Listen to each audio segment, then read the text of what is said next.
My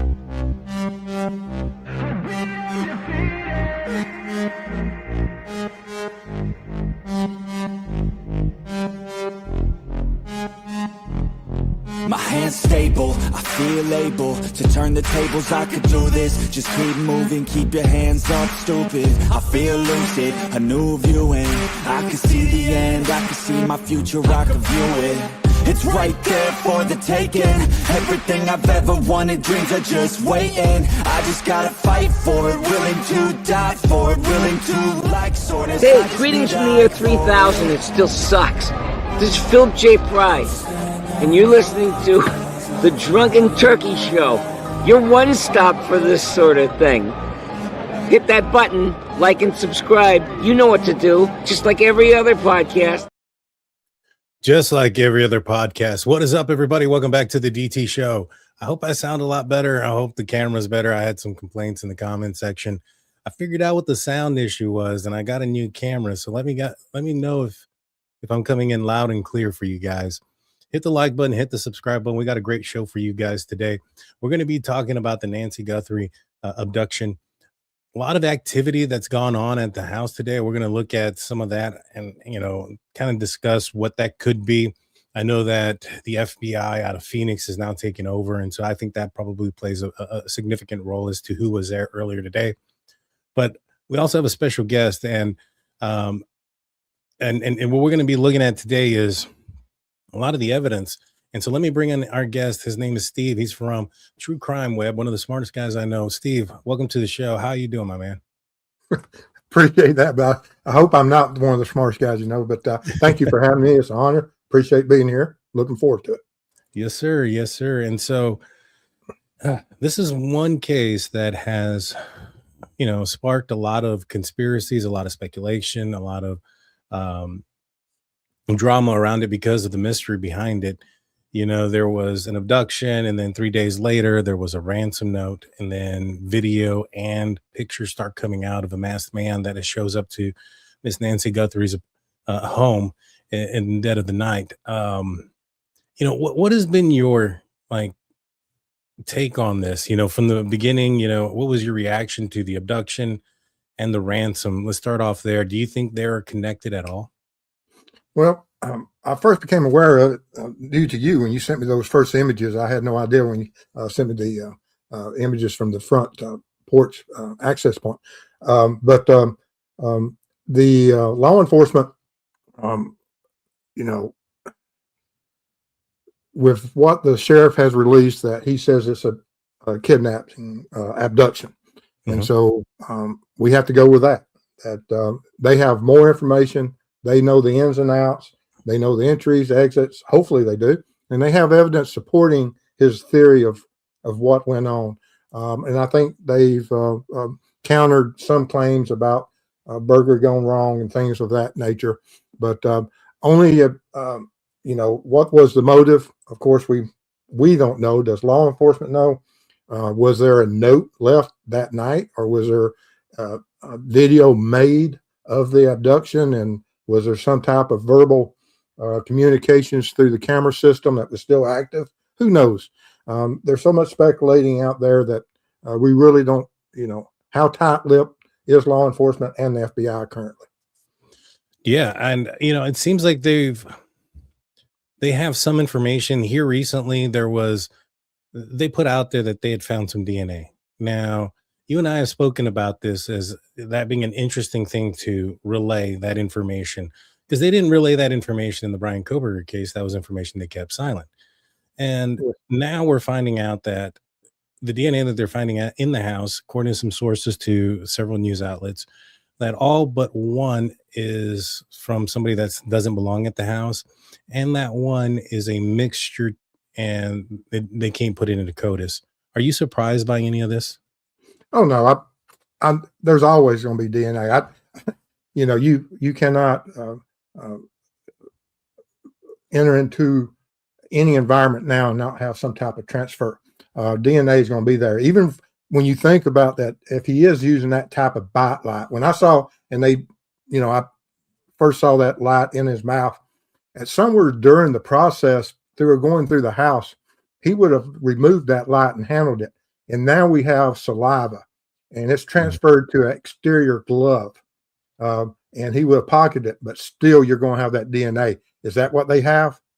I would probably think of all the DNAs that's possible, more than likely it's going to be something such as that saliva transferred onto something, doorknob, bedroom, sliding glass window, something with her through interactions. But and I'm hoping that's the case, for the fact that if this DNA is from just some stranger that was in the household somewhere during the processing of cleaning the house or doing some type of remodeling, because DNA can last for years in a shelter environment. So I'm shocked that they have a stranger's DNA, but is it related to the offender? But when I saw that bite light, or the light was in his mouth, regardless of what type of light it was, he had to remove that at some point if he's communicating with her. I 100% agree. That was one of the things that when I saw him bite down, also I brought that up. I was like, oh, they have to have his saliva in the house now. He was there for quite a while. Do you think that we walked in there with a big backpack and it was stuffed to the brim? A lot of people wonder, what is it that he, would have been carrying into the home? Could it have been cleaning supplies to mitigate DNA? And could that be the reason why there's only one piece of DNA evidence in the house that doesn't belong to somebody who doesn't belong there? And it's a mixture of DNA.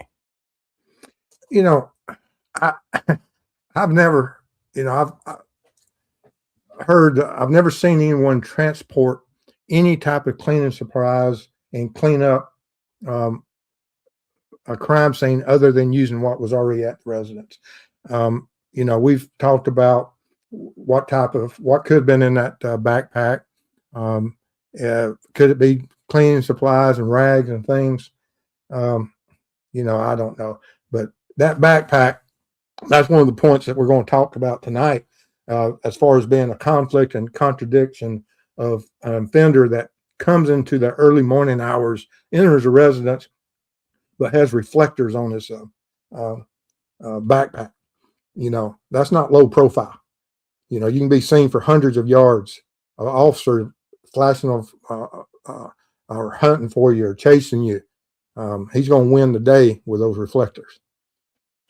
That's a good point. So does that then come into a mistake? Does this mean that this is an amateur? I mean, it seems like he's been there before, and I felt that he had escalated. I felt that this guy had done some things before. I didn't think that this was the first time that he had ever been into somebody's house. Now, I also believe that he had been to the house before. I wasn't necessarily sure he'd been to the house in the get up and that close. I thought he cased the home, but seeing these images of him being there before, what does that tell you about this guy? Well, if it's not a mistake, and I don't believe it is, and that's one of the things about the reflectors is that to me, it was an indicator he's more likely alone than working with a crew, for the fact the crew would say, you crazy, you're going to get us all killed walking around where people can see you and reflectors and being part of a crew. Now, if he was totally blacked out and otherwise, we may have more offenders. May still have, but I wouldn't want to be working with anyone. And I've done a lot of work at night. Most of my career was spent at night on stakeouts, serving warrants, no knocks, whatever. And we did a lot of work at night. And there's certain things that go on. And there's a lot of similarities in staking out and doing surveillance on residents as far as serving residents or doing a kidnapping. There's a lot of parallels there of how you take someone from a environment that they feel secure in and remove them from it. But he is a mixed package right here. This guy comes in the middle of the night, and on the night that he chooses is a full moon night. Now, I know where I spent my career working in full moon, sometimes it's almost like working in late evening, daytime. I mean, you can see just as well. Now, if his first visit, if it was on the 11th, as some people claim, that's a low light quarter moon phase. That's when you go out and you operate and you try to be a low footprint of a prowler. But when you go out there on a moonlit night with reflectors on your backpack and you go to an area that you know you've been there before, you've seen the camera, and you go to the strong point. You got a security door, you have a camera system, and you go and you spend any amount of time there. Why not just bypass it? Why not go to an area that's low lit, secondary, that you don't have this? I think he was trying to make some kind of statement in this presentation phase of this. It just don't make sense of spending that amount of time that he did there with that camera at a secured entry point. That is probably the hardest point as far as being fortified of gaining access to that residence. I did a 360 view all the way around that residence through Google, and there's a lot of windows and a lot of doors. Yeah, I mean, it's interesting that he goes straight to it. If he wanted to knock it off, it would have, he could have easily just gotten the gun out and use that or use the rock or something, but he didn't. He goes and gets plants and some flowers. Kind of, some folks think that he's trying to remove the camera with the flowers, and I think maybe at some point he does, but initially it doesn't really appear that that's what he's doing with them. He's just kind of, at first I thought maybe he was trying to cover the camera, which I thought would have been weird. Maybe perhaps because he's going to bring a vehicle around, to the front, because she's got some mobility issues. And, I don't think his entry point was going to be the exit way with her. So he was going to have to come out the front door with her. And so I think that might be why he felt the need to take out the camera, because he was going to have to bring a vehicle and park it up front, and he didn't want that vehicle seen on camera. Well, there's a lot, and with the camera streaming, I don't know how. My biggest fear is the guy is highly organized and is intelligent, and there's a lot of stuff on that camera because you can remove those cameras and they're still active as long as they're hooked up. They're battery operated, they're on Wi-Fi, and he can document. And some of the time that spent there, because he spent an extended amount of time inside the residence, was he putting every device or securing some of this camera work or whatever, protecting it in a farrier cage, aluminum foil works, whatever, to kill the signal so that when he left here, he's not going to be pinging, because there's times that spent there, but there's so much we don't know and we're speculating of what's going on there. But this is one weird character. Even the carrying, we spoke about the flowers several weeks ago, and I was telling you that back then I felt strange about the presentation part of that. Everything about his demeanor here in this image you have here on the screen, is that all for show? Even the presentation of the gun, is that to get to other family members or to law enforcement or to society or the neighborhood at large that this is me? I'm sort of like the Zodiac, or have you ever seen the movie The Town That Dreaded Sundown? Yeah. You have some of these people that feed on fear, and is this what he's trying to show his power and his, who knows? But this is one strange dude. I agree with you. In fact, I brought up the Zodiac, I think, the other day. I said that the way he looked in that mask, I thought that maybe perhaps it was a form of intimidation. Him going out there without the backpack and then with the backpack, what do you think changed that made him take a backpack? I think that a lot of things can go on at crimes. I've seen criminals come up, start to commit a crime, and either a certain instinct tells them, oh no, or a dog starts biting, or a security light comes on, a car drives by, or they trip and fall and knock the wind out of themselves, and they just turn around and leave. And whereas they may try several times of visiting, and on that first visit where he didn't have the backpack, did he still have a kit with him? Could have, who knows? Right. But he, from that image, it looks like everything was there, including the gloves.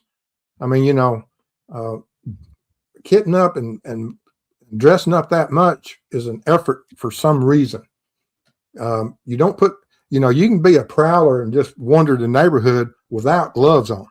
I've seen a lot of these night prowlers that these pests that go around and peeping toms that you don't need those gloves on just for prowling. They're another thing that you have to take off if you're approached or caught by law enforcement wandering the neighborhood.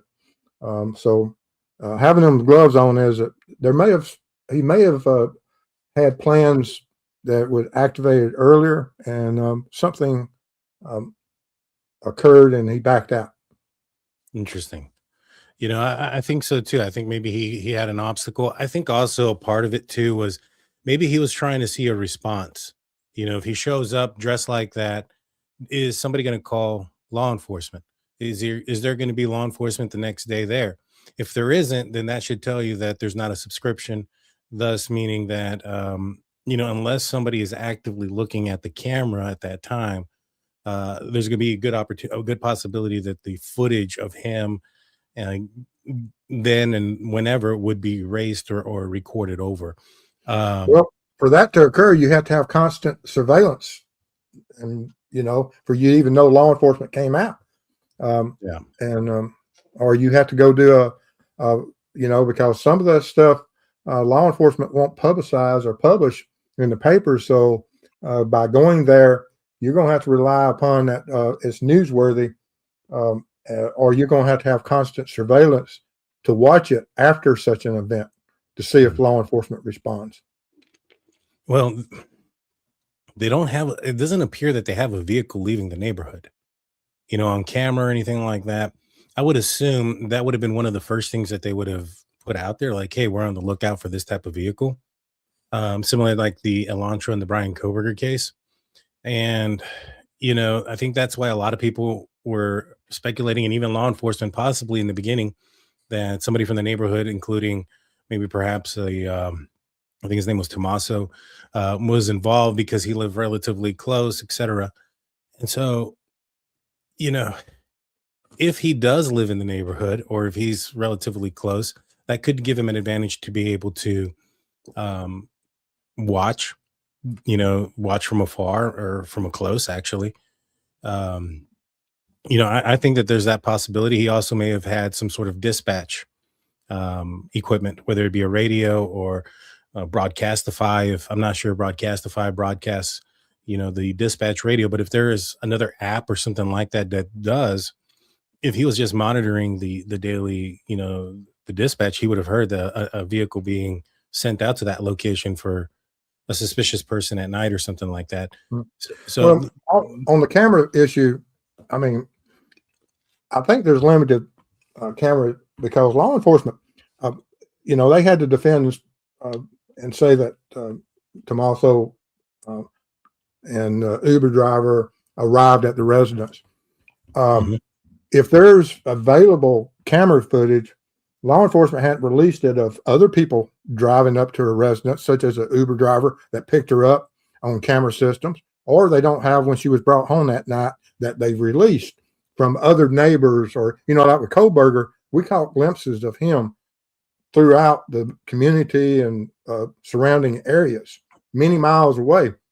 We don't have this with either her son-in-law or with an Uber driver picking her up. So we really don't know how many cameras have full street views. Right. Well, I mean, do you believe that there had to have been a vehicle, right? I mean, yes, she's not walking from there. Yeah, absolutely. I mean, some type of mode of transportation, because I looked at, I've Googled every road around it, and there's some of those low ditch areas, drainage areas that that run through that neighborhood, that you can get within a few hundred yards of her, and you're in the backyard, you're in areas that probably are under no camera surveillance through some of those low drainage areas. Could it be some other type of mode of transportation, golf carts, side-by-side four-wheelers? Sure. But we don't have anyone that says that they have any camera footage of that type of transport, or even the sound of it, or we don't have any reporting of people saying that the dogs were barking at night, because I know there's a lot of dogs in that area for the fact that we see them walk them every day. If you watch some of these videos, a lot of people have a lot of dogs there. Yeah. Holly comes in with her membership for 33 months, and Mountain Mama also comes in with a membership for 35. Proud to be a turkey. Holly says they should have taken the mat from outdoor. Are you shocked that they left this all here? This is items we know that he touched, like the plants and stuff. Absolutely.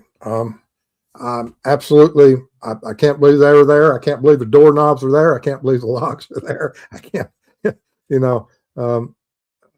even the holding For the doorbell. Yeah, for the Ring doorbell is still there. That, why would you leave it? And the business card, why would you leave it? Yeah, insane. And apparently this business card was left the morning of the disappearance after she was already abducted. Somebody had, I guess, called Adult Protective Services because of her being missing, and they went out there to do a follow-up. And like I mentioned to you several weeks ago, or whenever that, if you watch the approach to the front door of the reporters, there's a reef to the left of the door that if you just wanted to cover a camera, just remove the reef, put it over the camera. If that's what you wanted to do. You'll have to go to the Enton's video to see when he's approaching it, but there's a reef just to the left of the door, straight across from the camera. Yeah. And but if he just wanted to cover it, you could use it. But yes, all those stalks and everything, because how can you not say that maybe one of these stalks penetrated his glove, and we have some type of mixture of DNA, either from a little old, I don't know what kind of stems they are, but I know that a lot of times those gloves aren't heavily enforced, and they tear pretty easily, and you can prick through them pretty with almost minimal force or effort. And so and some of these things, the leaves, I mean, it's like they were shredded. And I just don't know what would cause that. Well, looking at this real quick, the ones up against this edge here, they look okay. The ones that look like they've been stripped are a little bit further out. Is it possible that these aren't stripped, that they're stepped on? Well, I mean, they could be rolled, struggled, pulled across. Yeah, I mean, there's a lot of things to do that. But she had an excellent point. Why is that still there? Because if there was any type of struggle or conflict, and as I mentioned last night in your live in chat, that not only do we have a blood pattern here, but we have things that are not seen that you would expect.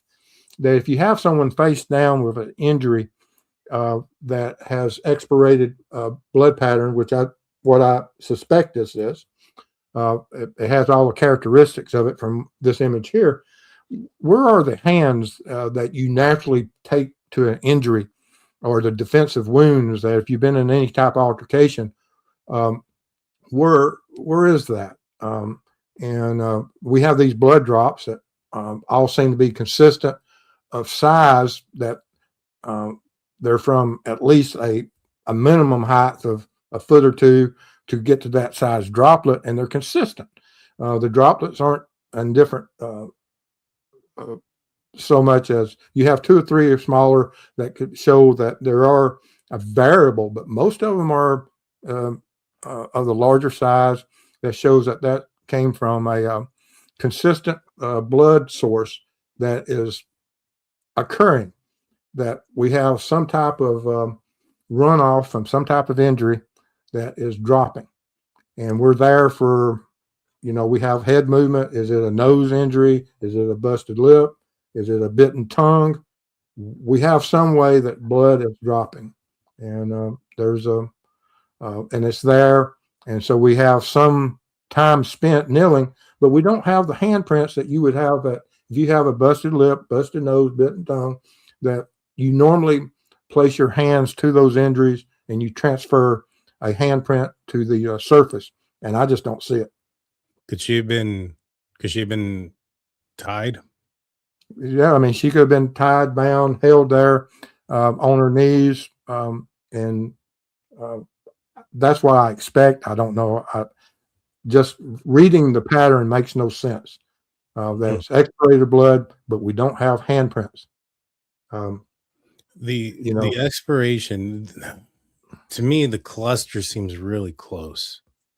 I would assume she would have had to have been pretty close to the ground for that part, don't you think? I do too. I really do. And it's not that she was laying, because if you're laying on if your cheek or your face is on there when you expirate blood, you're going to have a shadow effect. You're going to have the outline of where the side of your face is, and you're going to have directional satellites coming off some of that expirated blood.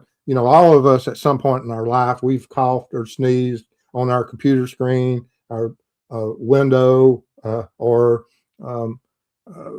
any type of glass surface, and you've seen what the saliva or whatever type of body fluids that you've expirated creates this type of pattern. It's just that this is with blood.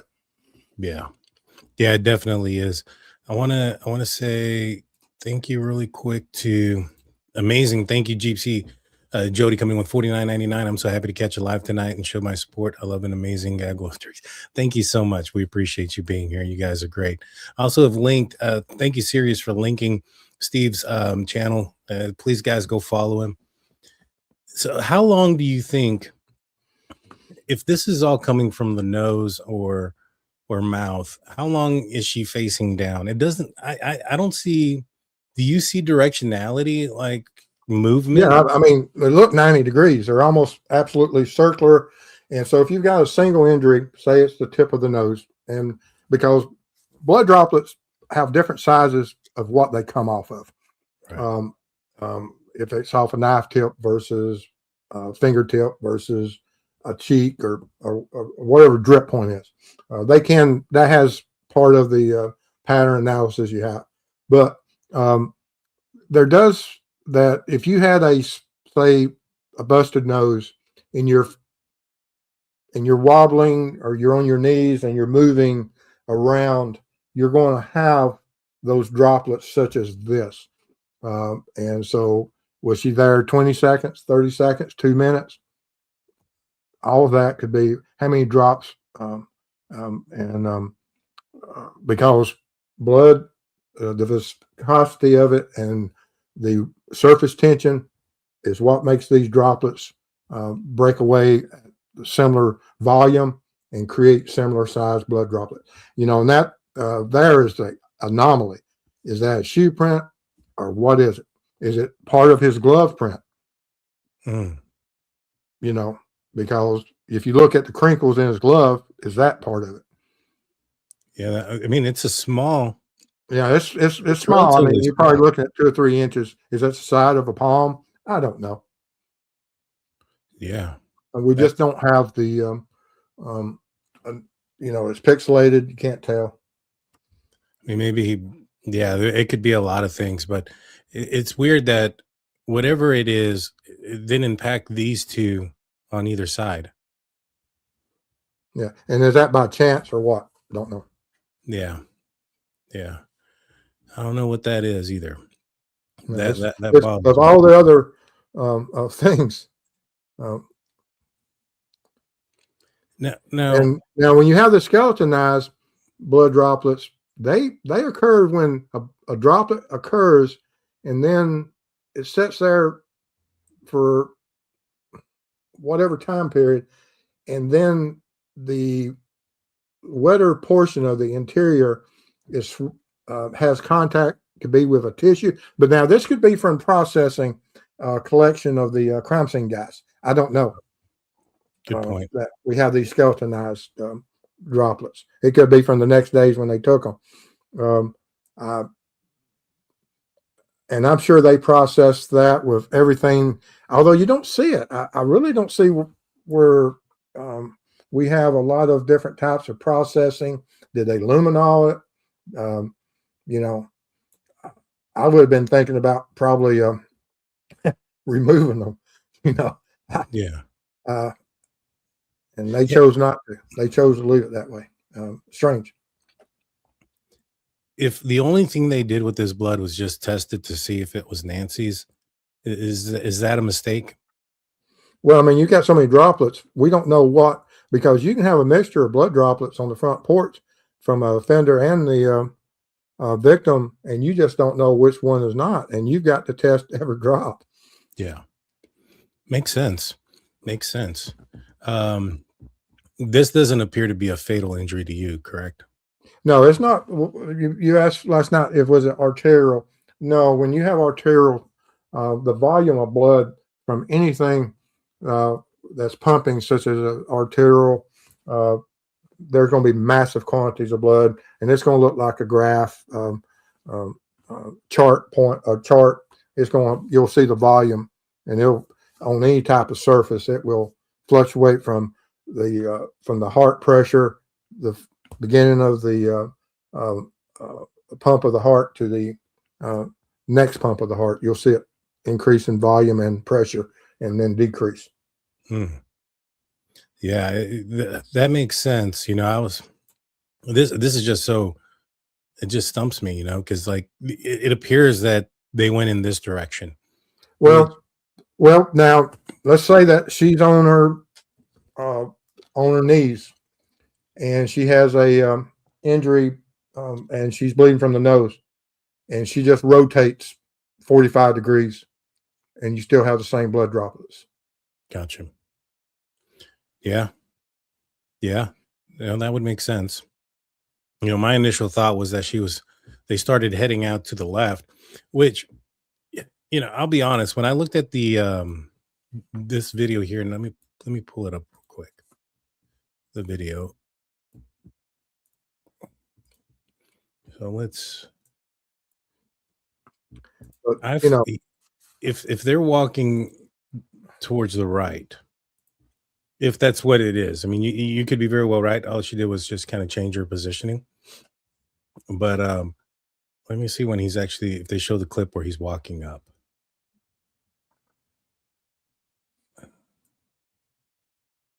See, he's coming in from the left, but they're going that way.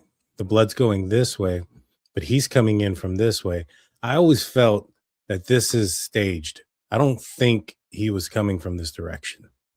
Well, it could be at first, before we knew that he had been there on other times, that I thought, well, maybe he checked the mailbox, because the mailbox is to the left entry, and came up from the mailbox to make sure we have the right residence if he was working with other crew members.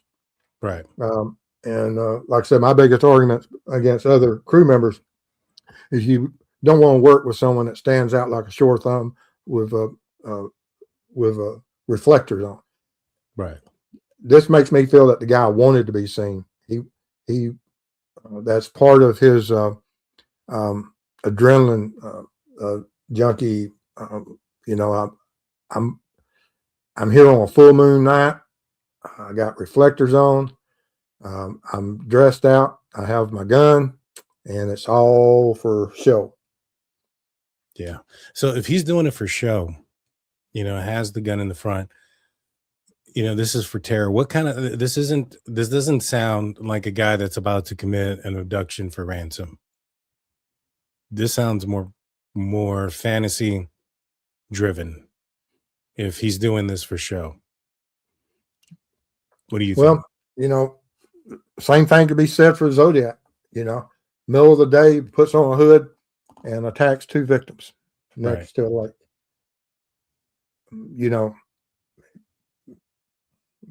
Only he knows. But this is one strange character.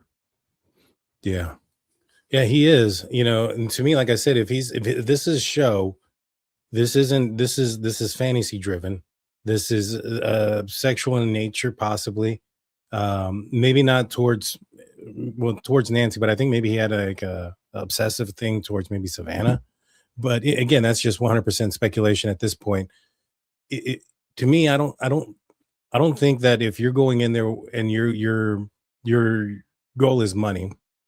I mean, maybe you go like that so you can show them that, hey, I mean business, I have a gun. But the the reflectors and everything else, that's more show, like you're mentioning. So this seems more fantasy driven. I mean, like I said, this is everything I've ever seen a criminal do at night. You know, I've stopped them. I've stopped prowlers that had black socks over their shoes. That they would buy over a pair of socks and put them over their shoes where you couldn't see whatever type of shoe there was, change the print, and also they could take those socks off anywhere after if they were running or discovered to change their look. And we don't, like I said, this is oddity. And why not just bypass the camera? You knew it was there. He'd been there before. Even if he discovered it then, why not just turn around? You're at a fortified door. There's no reason that if of all the places to break into this house, if you're going to have to force your way in, you're not going through that front door. You have a security door. If that security door is locked, which I assume it was, I mean, I don't know. It could have been unlocked. My assumption is that he knew he had to exit through there, given the mobility issues with Nancy. And so if, I think he wanted to hide his getaway. That's been my opinion, is he's trying to hide the getaway. That's the only reason he's going up there and trying to mess with the camera, because he knows he has to take Nancy out that way. Well, and you could be absolutely correct. But like I said, if, she's not a small lady. I mean, she's not a huge lady either, but 150 pounds is still quite a bit of weight to move by the average man. Yeah. Oh, yeah. Against their will, regardless of age. Yeah, I agree. And so, like, right here. That's strange. That's always aggravated me. Yeah, because it doesn't look like he's trying to, like, shimmy it behind the doorbell camera to try to shake it off. It's almost like he's trying to set him over it.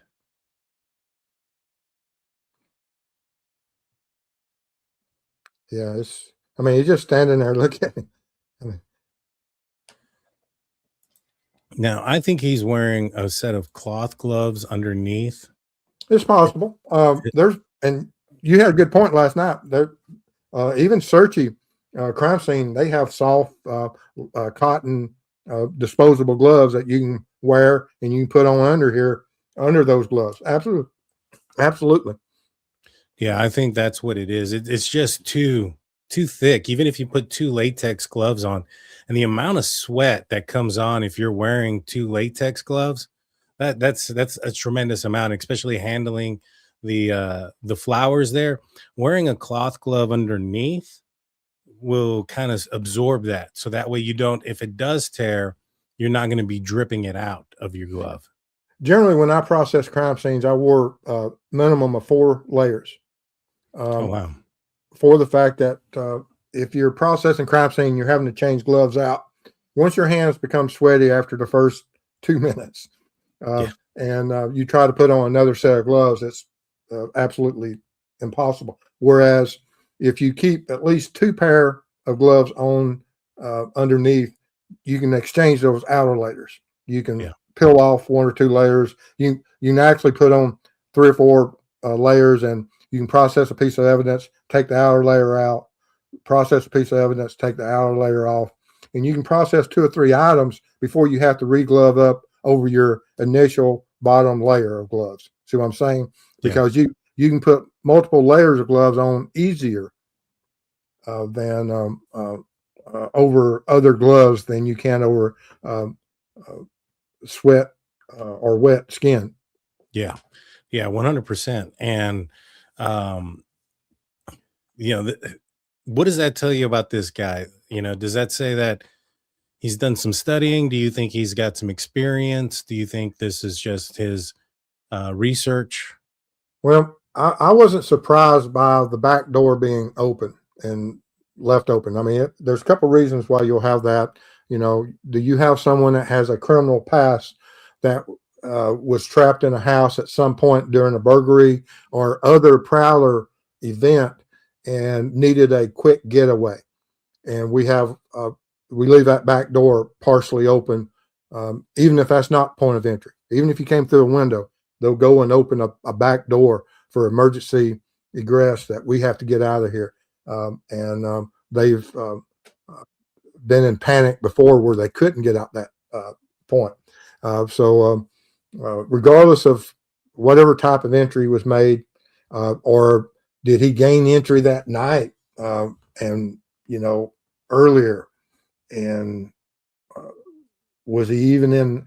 Had he prearranged the entry point? We just don't know. Yeah. No, we don't. I do know that there was, a lot of folks say that, and you brought it up earlier as well, that he was there for quite a bit of time. Now, we know that he arrives there, the camera gets disabled around 140 something, and then a camera picks up some movement. Now, law enforcement have indicated they don't know if it's him or if it's an animal. Now, so that kind of tells me that it was an outdoor camera that captured this movement after the doorbell was disconnected. So it's probably one of the other cameras on the outside. I always thought that was him giving up on whatever point of entry whatever it is that he was doing in the front door. If he was trying to make entry into it, that he gave up and he went to the back side, and that's where that camera captured him. Do you think that, when we've seen some locksmiths that have gone out there and they seem to have looked, walked in towards the back area, bringing in a locksmith, law enforcement, what kind of information can they gather about the criminal with a locksmith? Well, it has a lot to do with victimology. When you're looking at these residents and these locks, has the house ever been broken into or attempted burglaries in the past? A lot of houses there have been in a neighborhood for any extended point of time. Someone has at some point attempted to force the door. Either, we can all look back on our own homes and criminal events. But once the victimology is done and they find out that what doors were forced in the past, or if no doors ever been forced, you could bring that in, have forensics done on those locks. There's different types of technologies out there of analyzing these locks or removing these locks, sending them to a lab, see if someone had used some type of key or lock picks on them. There's a lot of different systems out there to breach locks or bypass any kind of lock out there. And securing those locks, is important for the fact that, if you're unlocking a door, say that we have a bite light, and you reach up and you get saliva on your glove and you reach in your pocket and get a key and you slide it in a door, you can transfer that DNA inside that door on those tumblers. There's all different kinds of ways. Once I saw that he had that bite light and that there's DNA, it's just a matter of time. I feel confident that it's a matter of time before they get this guy. I hope so. Regardless of the DNA processing.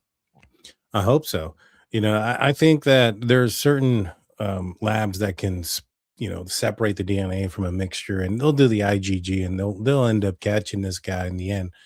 But you make excellent points that if he had a key or he had something after, touching that bite light, he could have definitely gotten DNA inside of those things. Do you think it was a mistake to release the scene back to the family so quick? I have no idea why they did that. Yeah. With the amount of blood that was still left, and like I said, they may have processed all that blood. It's just that some of the blood droplets don't look like they've been manipulated with any type of processing. Doesn't look like the tiles. Like I said, I would have been tempted. I cut holes in floors. I cut carpet out. I cut tile up. That when I left the crime scene, if it was of the serious nature, such as homicides, there's nothing better than first generation blood pattern transfers. There's nothing wrong with destroying a little bit of it, securing it, doing the best you can, tape it up the best you can, and knock them off and take them with you. I am disappointed with a little bit of the processing and the release of the crime scene. I hate to say it, but I am. I am too. I mean, there's one thing that we have seen the abductor touch, and those are the plants. And you mentioned the bite light. You know, is it possible that's not even the first time that he's used that bite light? And so if, you know, he showed up and handled that bite light without cleaning it or whatever, he may have put DNA on it just from before he. Well, yeah, he tested it. I mean, you know, I don't even know what type of light I've never owned one of those, but once I saw that it came on, I don't even care if it was. And I've held these little tiny, almost like key ring lights, and I've stuck them in my mouth when I'm working on things, and so I know the process of you can transfer that DNA regardless of what personal safety devices that you're or articles you're using, such as your gloves, that you've have now contaminated those external surfaces with your DNA, and it's easily transferred. Oh yeah, to multiple surfaces. Yeah, I mean, even him being so close to the door, he's not wearing a mask like Brian Koberger. He's breathing. Take the door off the. You know what I'm saying? Take the door off and test it for DNA from him breathing, from being so close to it. Well, I mean, yeah, I think in the image you can actually see with his left hand, it's almost like you can see him try the doorknob. Yeah. And this is Cameron. Wrong one. There you go. What do you think he's doing with his hand like that? Because he's not. I thought he was shielding his face, but you would assume he put his hand out like that. I think he may have been contemplating just busting it. Isn't it? Giving it a good, swift, hard kick, and then thought better of it. I mean, I don't know. That's just unnatural. I couldn't figure out what he was doing with it like that. I think he's trying to maneuver the top. Maybe he's afraid to hit the button. See, now he's looking down for something. And this is when I noticed that he had a flashlight. Is right there. He turns it on and then turns it off. And I was like, oh, this guy has a flashlight in his mouth. And then I don't know why it does it like this, but it's not in the right order. Yeah. And he's utilizing the light right here so he can see what he's doing.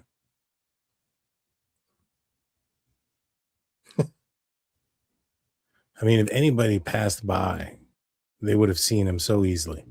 Yeah, that's what I'm saying. Why not just bypass the strongest point of the house? Of all the areas to gain, you've got one under camera. And another thing about that camera activation, it doesn't have to be a different camera activated in the backyard. It could have still been this same camera. It's still hooked up to the Wi-Fi if it's within range. That he took. If he took that camera off and is wandering the house, I mean, there's a lot of scary scenarios of what he could have been doing with that camera. Oh yeah. Now I think these droplets were found a little bit further away. What do they say to you? Well, of course, we have a source, and I'm sure they collected it. If they photographed it, or if he photographed it, hopefully law enforcement found those same droplets, and they needed to be processed and collected. Are these on rough surfaces like that? It's hard to tell a lot about the satellites, and there's a lot of things you can't tell, but you most certainly can gather them for mixtures of DNA or otherwise to identify, because that distance from the other source means that someone has an injury and it is still producing a blood flow that is feeding where those droplets are reaching surface tension enough to fall away from a human or the source of the blood. Yeah. Listen, do you think she's still bleeding at the same rate? For two drops that close together, we're not moving quick. Yeah. No, we're not. That's true. 2 or 3. That's 4. You got one here, 5 actually. One here, 2, 3, 4, 5. Yeah. 6 droplets of blood in a short distance. Do you think she's standing there? Either standing or, once again, we're stationary, just forming blood droplets at a set distance and waiting. I mean, I don't know if that's near the end of the walkway or not. Yeah. Because I think that's the surface to the walkway out front, isn't it? I believe so. I think this is towards like the driveway. Now, if she's waiting there, like, I mean, she could be getting into a vehicle. I'm assuming whatever vehicle that she put into, that she's going to still continue to bleed. There could be some blood DNA in that vehicle if they find the right person. Oh, absolutely. Oh man, I think I missed even more up here. That looks different.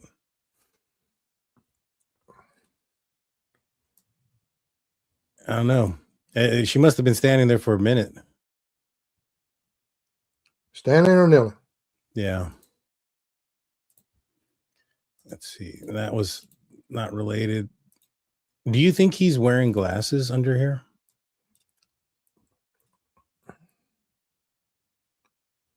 You know, I don't know if it's contact or not, but I didn't know human eye was reflective.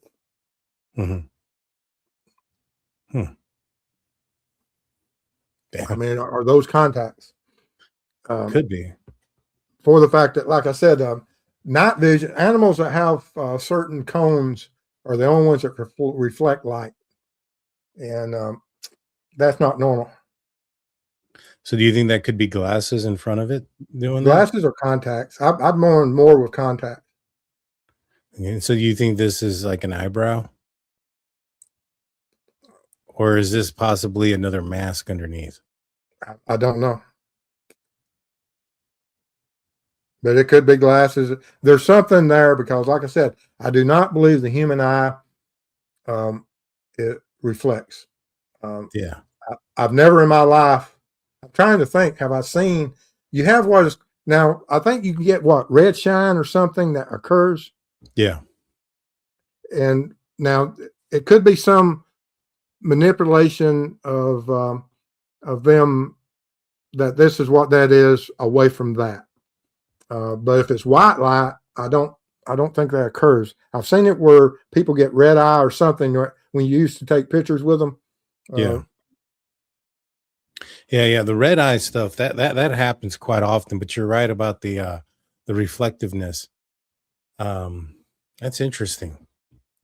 That is interesting because it's even in this image here, and he's covering. I don't think he has I don't know if he has the bite light in his mouth there, or if he does, I don't know if it's on.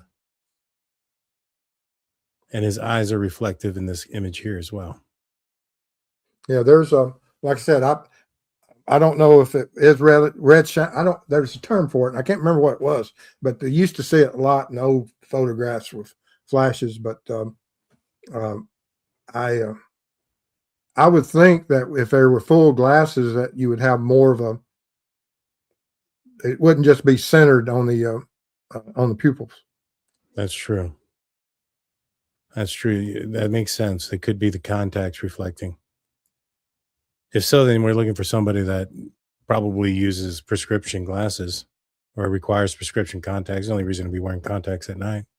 Yeah. But like I said, I don't know what manipulation was done by law enforcement otherwise that may have counteract but I don't even think with red shine that you would be able to convert it to white light, reversing it. I don't know. Some folks looked at this back here and thought maybe this was a vehicle or anything like that. I think it's possibly houses in the background. I can't tell. Do you think there's any significance to the lights in the back? I mean, that's a simple solve there. They can just go there and line that up and line of sight. And if there's a house there, of course, that's windows and or whatever's there, porch lights or. That is true. What about his gait? One of the things that was a weird gait. I mean, stepping. Women walk different than men. Women walk in line, foot in front of foot. Well, men, we're we kind of have a wider gait. Yeah. That was a strange gait, but we don't know if he's staging a lot of this. What is the misrepresentations that this individual is doing? Is this all for show? Is the backpack for show? It's full. It is. It is full. Like, and that's kind of why another thing that kind of puts me into the mindset of this being fantasy driven is because he's taking stuff with him to this. It's interesting. I feel like if he was going to be taking things from the house with him, he'd be showing up with an empty backpack. Yeah. Well, showing up at that time of night tells you a little bit about the individual. Is there anyone in your life that would say, honey, where were you at 2:30 last night for a couple, 3 hours? Right. Most of us have jobs, lives, and to be gone at that time of night tells you something about that individual's structure as far as souls in a residence. Is he solo? Does he live alone? Because if you have a job that time of night, of course, you got to be at the job. If you're married or if you have a relationship with anyone, they're going to be, they taught us way back that the time of day of when crimes are committed tells you a lot about that person's habits, because most of us, the majority of people are asleep in this time frame, and they have to be driven, or there has to be something that allows them to operate in these hours. And we have someone operating at that night that no one has contacted and says, hey, my husband was gone that night at 2:30, or my boyfriend, or he didn't show up for work, which law enforcement will check all that. Yeah. No, I agree.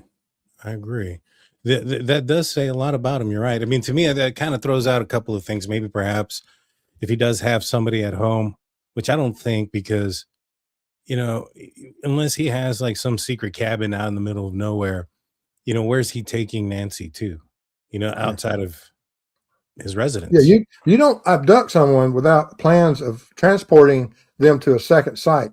And you have to have control of that second site, or you've had to make certain plans of what you're going to do with that person. You just don't randomly, oh, I'm just going to go over here. And that occurs, but those individuals are, you're unorganized when you're that type of individual. But when you're successful now, we're going on a month, and we don't have her. So we're getting more organized as far as level of avoiding capture at this point. Although DNA is going to get him. I feel confident about that. I do too. I think if they find the right source and if they've done the right steps, and I think there should be DNA in that house that belongs to this guy. And I mean, like I said, he had to remove that light at some point. I don't care if he even spit it across the room. We, and then picked it up. We still going to have that saliva transfer. And there's ways of processing the scene as far as alternate light sources that's going to bring up a lot of different body fluids. A lot of fluids fluoresce or react, luminesce with certain processes. Yeah. And with those processes, doesn't that destroy the DNA though, if they were to use like luminol and stuff like that to try to locate DNA? Well, now they make different types of luminol that you have higher grades that are supposed to be DNA safe. But yes, anytime you process anything, there's going to be a risk versus reward. Right. And so there's been even fingerprinting with powders trying to lift a fingerprint. Yeah. Just because you see that fingerprint before you process it doesn't mean it's going to be a successful lift. I've hit them with powder and they just totally dissolve because there's so many variables in processing any type of evidence. Yeah. You know, when I was a rookie cop, there was a situation that we had where some guy broke into a house, and my FTO, my field training officer, was like, "Hey, this guy broke into a house. He broke a window. I'm going to show you how to process some blood," because he had cut himself getting in and out of the house. And so he brought out the kit, and he's like, "We're going to do this." And he's like, "This is what you do. You swab it, circle it around, and then you pull it like, you have it like this." And as he's showing me, the biggest drop of sweat just right on the top of it. I was like, "I don't think that's good anymore, man." He's like, It's still good. You just have a combination though, and you have to explain that. Yeah, exactly. but it's still good. So but like, if you were able to collect it the first time, you can go back and collect it again and do another swab. Yeah, we ended up doing that. It was but it was one of the funniest things I'd seen in collecting evidence. My buddy Jeff. Man, over some of the crime scenes and some of the things that happen at them, because we are human. No crime scene. It doesn't matter what resources you bring to it. There's certain things that occur, and there's certain level. Back when I first started my training, it was late 80s into the 90s when we we didn't know what CSI was back then, but we were beginning the early stages of DNA and introduction of it in the digital age of digital cameras. We didn't, they were all coming of age then. Mm-hmm. And where we're at now. And I always thought that with the advancement of these technologies, that we would be so much further along in the processing of crime scenes. Technologies have advanced. It's just the manner in which our law enforcement's training hasn't really met and provided a platform for them to be used to the best practices. And that's a shame that it's there. The technology exists to process these things, and why don't we? Let's get our investigations up to the level of our technologies. I agree. Training is probably the one thing that law enforcement lacking. They could use a lot more, and that was one of the things that we had spoken about before. I was like, man, lack of training is really what makes some of these cases go unsolved. And I know a lot of people sometimes get upset with the police and things of that nature, and they want to defund them and this and that, but that's not what you should be doing. You should be actually putting more into training, so that way you don't have those type of scenarios and stuff like that. But this was earlier today. Or some folks were there. I'm assuming this is the Phoenix FBI that went out there. I'm assuming they kind of just were looking around the area. It says here investigators were examining the ins and outs. They were back there. I don't see any gloves, booties, or anything like that. So I don't think they're concerned about anything forensically as they walk the property. What do you think they're doing out there? Well, I mean, there's a lot of different reasons. We saw it even with the Coburger at a certain point. They brought in this crew of specialists that no one had any idea of why they're visiting the crime scene. Mm-hmm. Now, do we have certain family members also involved that's doing a walkthrough with them, just with not only prosecutors, FBI, local law enforcement? What do you see that might have been brought to the scene that doesn't belong?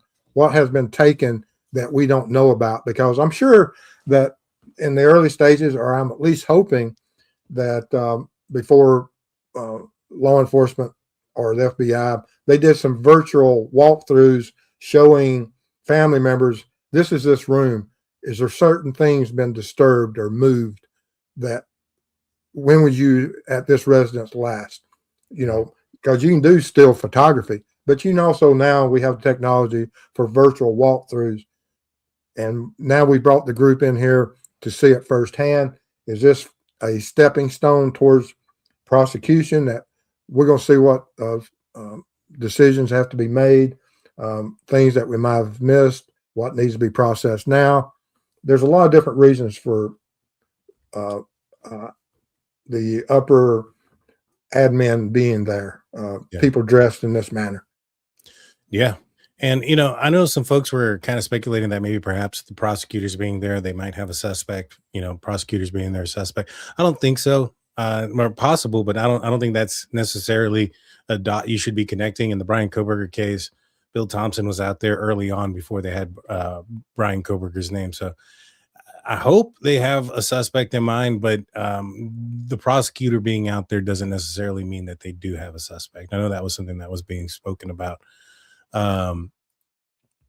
You know, and you make an excellent point about, you know, what was missing, looks like it's been disturbed, you know, and then getting a kind of a glimpse.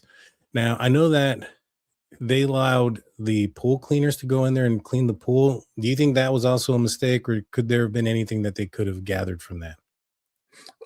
Like, I don't know what state the pool was in. I don't know if they had to possibly look at it, get cleaned up to see what's on the bottom of the pool, chemicals. I don't know. Is it a pool that runs regularly or were they, you know, changing filter systems? Did they exchange that filter system? I don't know. Was anything leading that something occurred around the pool? I just don't know. And it looks like the mat, the doorknob, if you left the mat, I mean, I don't know why you would consider the pool filter to take it, or, you know, the air filters. I mean, I just don't know. Yeah, it's still there. And this is so frustrating that the mat is right there in that picture. They never took it. Yeah, did they pull the P-traps of sinks? Don't know. They were looking at the sewer system. Do you think they have evidence of that maybe somebody washed up something, cleaned up? That's where you do that first level of at the nearest point of water, and that's going to be that P-trap. Because once you get down to a septic tank, unless you're looking for something of significance that could have went through the septic pipe system, I don't understand on this, that septic. Yeah.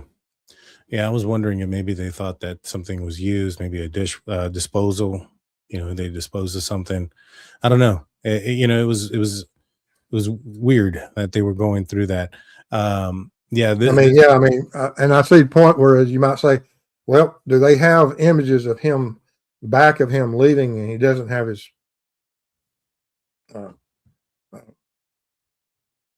hat or his mask on at that point? I don't know.